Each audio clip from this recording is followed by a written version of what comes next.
Hey guys, Daniel from Team Kuribrohs here. We are back at German Nationals 2019.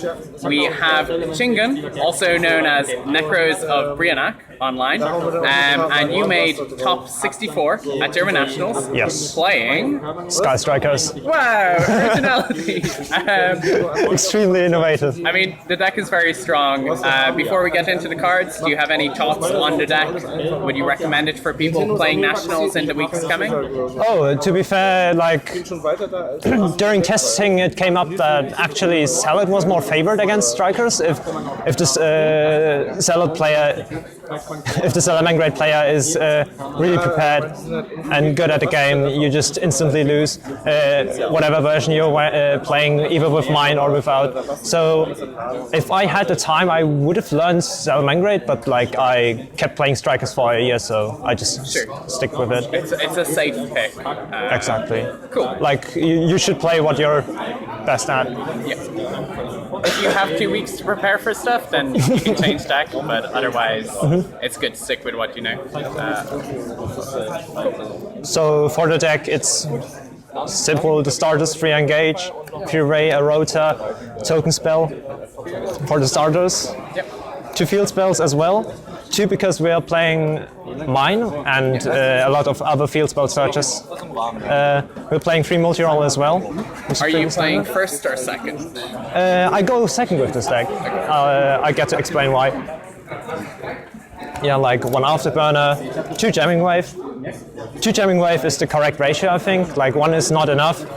3 would probably work as well, but may kind of be overkill. Like if you draw it, it's fine. And if you don't, you can just search it and pop a back row. And the second one comes in handy, as in if you have used one already, you can use Engage to search the second one and draw. So that's pretty good. Like triple Anchor is pretty standard. Then triple Shark Cannon. The meta game as of now is like mostly Salamangreat and Orcust, and just Shark Cannon makes it a lot easier. Like against Salamangreat, you just either banish all the stuff from the grave, or you just take their Bailings to bomb their field with Topologic Bomber Dragon. Or against Orcust, you can summon Dingirsu and like just put their stuff away with their own Dingirsu. So Shark Cannon's pretty busted. Yeah. So and you like, think 3 is the right number? Yes, like at least 2, I think. Like 1 is not enough. The second one is great against Salamangreat. And since it's great if you draw it, it lets you get spells in grave as well, because if you're going second, they almost always have a monster. Yes, exactly. That as well. And like consistency cards, this deck bricks a lot, so we're playing 3 pots, 1 upstart of course, 1 Metal for Fusion and 3 Foolish. Like, I want this deck to be as consistent as possible. Yeah, the pots are pretty good because you're going second and you need every single card to break a board.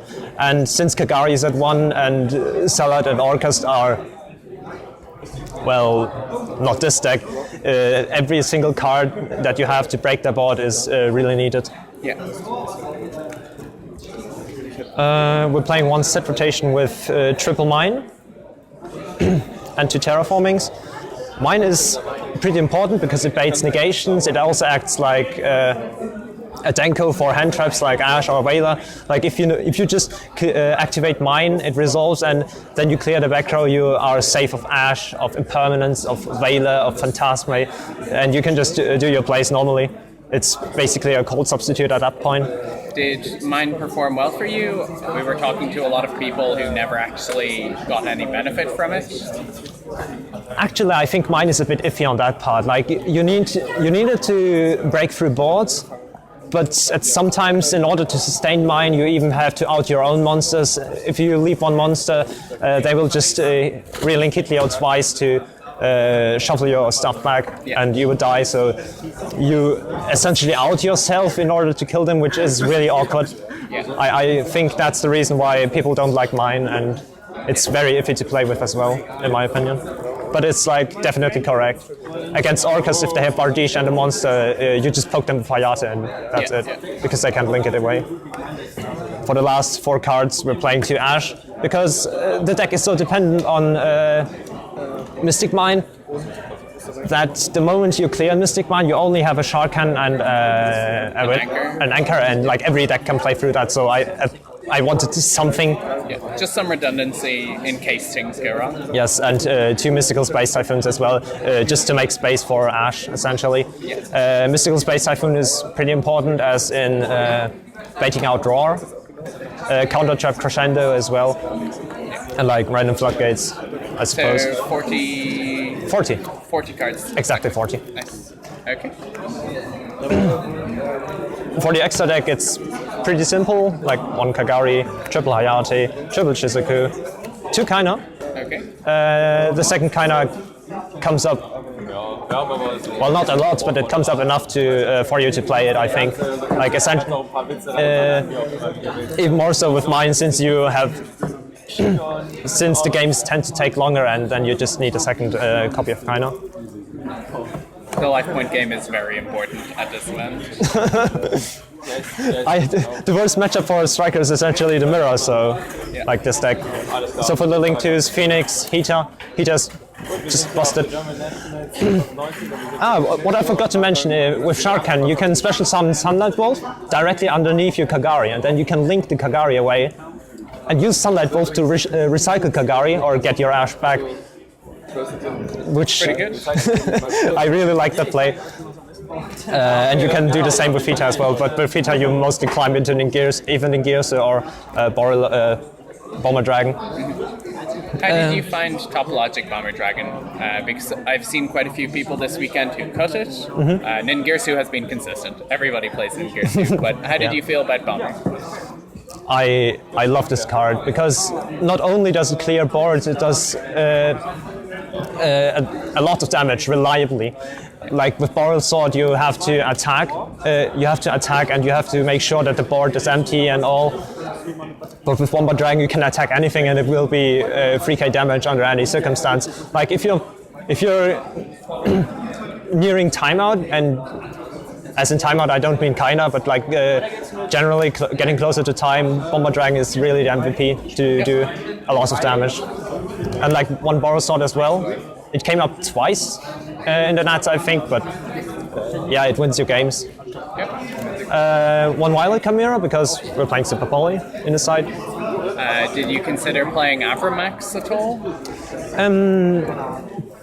To be honest, I didn't give much thought into it, but like the first few thoughts were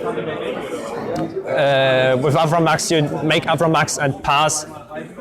And you just wait for your opponent to out it, and you don't do anything. Whereas with Bomber Dragon, you can really get proactive with Token Spell and Shard Cannon. And you have so many Shard Cannons. Yeah. Exactly, that makes it even better.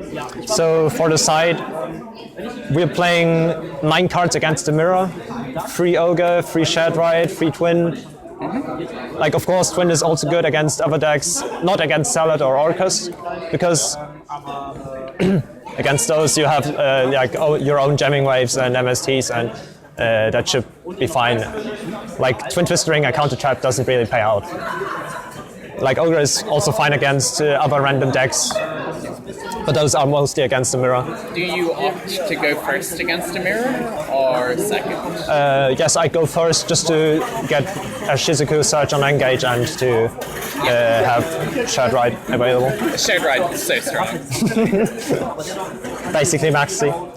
And because this is a going second deck, very much in the style of how Marcello Barberi played it in Hungary, I'd assume that some people, like against Salad or Orcas, if you win game 1, you wouldn't know whether they would let you go first or second. Like sometimes you can deduct it from the way they're playing, but if you can't, then you have to side in Metaverse just in case anything happens. Yeah. I didn't like Metaverse at first because it can get ashed. I wanted to play other floodgates, but like comparing mine to other floodgates just makes them look inefficient. Like Metaverse is, Mystic Mine is just too strong. And we're playing 2 Super Poly as well. not only does it OTK through salad or out random dark boards, random thunder boards or Orcas boards, whatever, but it also plays around eradicate epidemic virus. Because if you see that your salad opponent is making a Trispania with some kind of salad link left, you will know for certain that they are going for EEV, and you just use your own priority and activate this so they can't EEV. So that was the side deck as well. That is perfect. Is there anything that you would change in your list? Any advice for people who are going to play similar for UK, Italy, France, or any other nationals? Just about the list, I don't think I would change much. I think I would change a bit on the ratios, but like I liked how it performed this weekend. Like as in tips and tricks for people who also play striker against salad. If they notice that their opponent is playing anti-spell or Imperial Order, you can side in twins as well and use priority with twin to bait the counter trap so that you have an MST or a second twin to chain to anti-spell or Imperial Order as well. So yeah. Awesome. Congratulations. Thanks. Do you have any shoutouts before we go? Shoutouts to our local store in Karlsruhe, Raid and Trade. It's also the team I'm in. Shoutouts to my peers in Hamburg. Shoutouts on my peers on the Farfet Discord. And shoutouts to Valentina. Awesome. Well, thank you very much. Congratulations. We will see you at Utrecht. Of course, yeah. Excellent.